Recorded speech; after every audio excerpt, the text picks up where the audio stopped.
a very serious prison sentence. You have 15 years of incarceration over your head. Are you telling the court you didn't violate that? I didn't. All I've heard from you, Ms. Nelson, are excuses. And so you're essentially telling me that Ms. Bebo is lying. That's not okay. You blatantly lied to Ms. Bebo, thinking you could get away with that. That's called criminal thinking. That's criminal thinking. You are still using that criminal thinking brain. This defendant is looking at up to 15 years on her original charge, and now she's back because she violated probation and basically ignored everything she was supposed to do after her first court date. The way she talks in this clip is wild. She lies, dodges, and throws out excuses like nothing's her fault. You can see the judge trying to stay patient, but you can also tell she's had enough.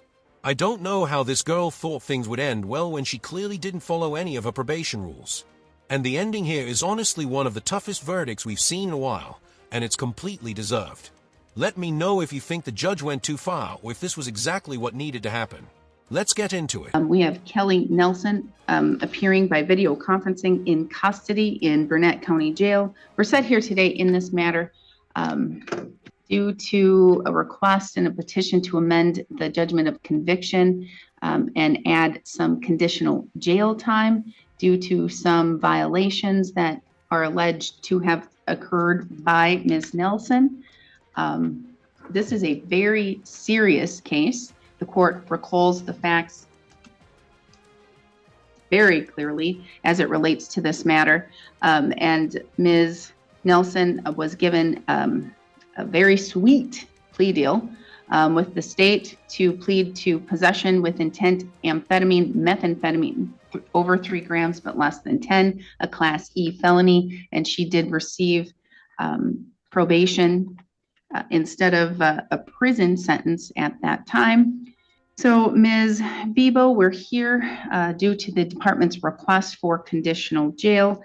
Yes, she is objecting to the conditional jail time. All right.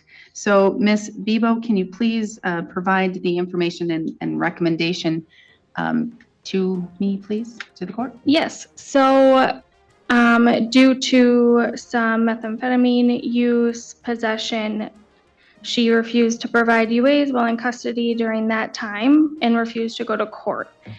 She did not have an active phone number when I attempted to contact her mother, who was the person that she was intended to live with, who she's reported that she lives with. And then as far as not contacting me, she stated that she does not have funds for a cell phone or for gas, food, etc. So basic needs, and that is why she did not report to my office. Ms. Nelson, I'm now going to ask if there's anything that you would like to say to me or you would like to let me know as it relates to this matter. So I just need to make you aware that, and I'm sure Ms. Bebo made you aware that on a probation review hearing such as this, in which conditional jail is being requested and the court is being asked to modify the judgment of conviction, the court has no obligation or duty to follow the recommendation of the Department of Corrections, meaning that I do not have to order 51 days conditional jail. I could order 0 if I find that it's appropriate. I could order up to a year if I find that that's more appropriate. You have the ability and right to say what you wish to tell me. This is not like any other criminal court hearing you've had, because I can use your silence against you. So please let me know what you would like me to consider and what you are asking of the court. Along with the Turtle Lake address, I went to my Cumberland apartment to pack it up so I could move out of it. And when I got out of jail, I didn't have the funds and things didn't go as planned, but I did not receive a note or appointment from Burnett County, the guards here the agent. She did not tell me a report date when I got out, so I didn't miss appointment on purpose. And when I got pulled over, I was gonna drop my kids off and come to probation. Actually, that was my plan. but I got pulled over first. Yeah. All right, so anything else? No, I don't believe so. So, go ahead. The rest of all of the stipulations you gave me for completing paper, I've got through all of them, and I'm in the process, and will have my GED or HSCD within the next 3 weeks. Here at the jail, they have a program, so I'll have that complete as well. And yeah, I've done all the parenting classes and everything else. I just have to finish my HSCD and pay my $500 and some, I think it is. And So you had gainful employment? I did in March, or before I went to jail then. And when I get out, I'm planning on going to the Butterfly House now, which therefore I will have immediate gainful employment. The other Yeah. condition, another condition was no use or possession of alcohol, illegal drugs, paraphernalia, any controlled substance without a valid prescription. Are you telling the court you didn't violate that? I didn't. It's almost like she thought the judge forgot she used substances during probation. The judge gave her plenty of chances to explain herself, and she still avoided the biggest part of the case. She kept talking about little stuff and completely skipped the fact that she violated probation with drugs. And the look on her face when the judge calls her out, she's just lost. I don't get how people still think they can talk their way out of something when the evidence is already sitting in front of the judge. And she didn't even try to address it. I mean, at that point the best move is to admit it and show you're ready to change. But she pretty much blew that chance. Let me know if you think she just didn't care, or if she really thought she could slip by. 2.5 years, that was good. I had a miscarriage and it slipped up, but it was a minor slip up, and I was already getting sober again when it all came to service, and I regretted it ever since. And Is that why you avoided your agent in February? No. Why did you avoid your agent for those 3 days? Oh, well, I was in jail. I just had a miscarriage. I was depressed. And No. Was it February 2nd, 3rd, and 4th? That was July. So I believe what Sorry. she's referring to is the last conditional jail time that was ordered Yeah. previously. All right, but with this July 2nd, 3rd, and 4th, when you were being asked to go meet with your agent, I did not get a response as far as what she had said, was just that she would not provide one after being asked multiple times. okay, why didn't you provide a sample for the corrections officer when you were in custody? the first time was right before I gave my statement, and I still hadn't received a glass for water. I was there for 2 hours, and they were busy. And the second time, I don't know.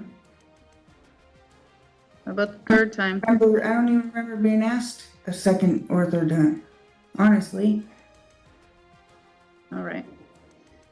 So if I am to believe the statements that you're telling me here today, are you telling me that Miss Bebo and her connections and the information provided to her are wrong and are lies? I'm not saying she's lying, but it's not, I don't know.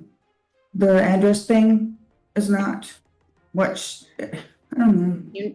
You never told her that you didn't update or give your correct address of where you're living, which is a requirement. Yeah, and she knew Because you didn't want to move or transfer agents? she knew about the apartment address, and I told her I was moving back in with my mom, which I was moving back in with my mom. I just had to go pack up my apartment. That was, Ms. Bebo, were you under that impression? Did you know that she was just going to that apartment to pack it up? No, Judge, I was not aware that she was living in Cumberland until she was arrested and served conditional jail time the first time. And then I was again under the impression that she was being evicted and would be living with her mom upon release. yeah. That was, Is that accurate, Ms. Nelson? yeah, that was my plan, was moving back in with mom. Now, what I'm asking, if it was your plan, because your plan was wrong and it was violating DOC policy, state law, and the court's conditions of your judgment of conviction. So all I'm hearing from you, all I've heard from you, Ms. Nelson, are excuses, why I didn't do what I was told to do, why I didn't do what I was legally supposed to do, why I didn't do what Department of Corrections requires me to do. Because I've heard excuses and the opposite of what Ms. Bebo has stated here in court. And so you're essentially telling me that Ms. Bebo is lying. That's not okay. And it's hard for me to believe that the day that you were pulled over with your kids in your car, you were driving to drop them off so that you can go see probation. It's always that. I'm going to tell you, this isn't the first time I've heard this. People are always on their way to Department of Corrections to turn themselves in. They're always having an interview the next day when they're in custody, or the day of they got picked up. They're always starting a new job, and so they need to be released from custody. They're always doing what the court told them to do, but for the fact that they got picked up and they got arrested. All I heard were reasons, again, that were completely opposite than the information and facts that I was provided by Ms. Bebo. I need to state that you were given a very, very sweet plea deal, but for the fact that your attorney argued for your rehabilitation, you faced a very serious prison sentence. It's a Class E felony, That means you could face 15 years of incarceration, 10 years of initial confinement, and then the 5 years of extended supervision. Mm-hmm. That's hanging over your head right now. I understand. Defendants like this always show up after breaking every part of their probation saying they understand, but they clearly don't. If they did, they wouldn't be back in court. And like I said earlier, this lady won't even acknowledge her own issues. It's just excuse after excuse. They act like the law is out to get them when they're the ones ignoring the rules. Imagine how easy life would be if people just followed the basics. If I were in her situation, I'd just admit I messed up and explain how I'm planning to fix it. That kind of honesty actually goes a lot further than these empty apologies. Honestly, some of these defendants need to watch these court videos as a guide on what not to do. That should be a huge hammer hanging over your head, where you say, Ms. Bebo, I'm going to do everything that I need to do. I need to follow the law. I need to follow the judge's orders. I need to follow what the Department of Corrections is requiring of me. Mm-hmm. You were also provided the ability to reunite with your children, because during that time, I can't recall if it was Barron County, removed your children from your care. I understand relapse, and I understand it very completely with doing the treatment court. That happens. Mm-hmm. But there are ways that you work, and the ways that you use the tools that you've learned after a relapse, and that includes having the people that are there to help and assist you and guide you, and having those conversations. Ms. Bebo is one. Going to A is another. Based upon the information that I have here today, I do find that you have violated numerous conditions of the court on the judgment of conditions, as well as violated your rules and policies of the Department of Corrections. I'm ordering conditional jail. I'm ordering 120 days, not 51, 120 days. You have 15 years of incarceration over your head. That means no little white lies if you believe they are lies. Here they weren't little white lies. I don't believe that for a second.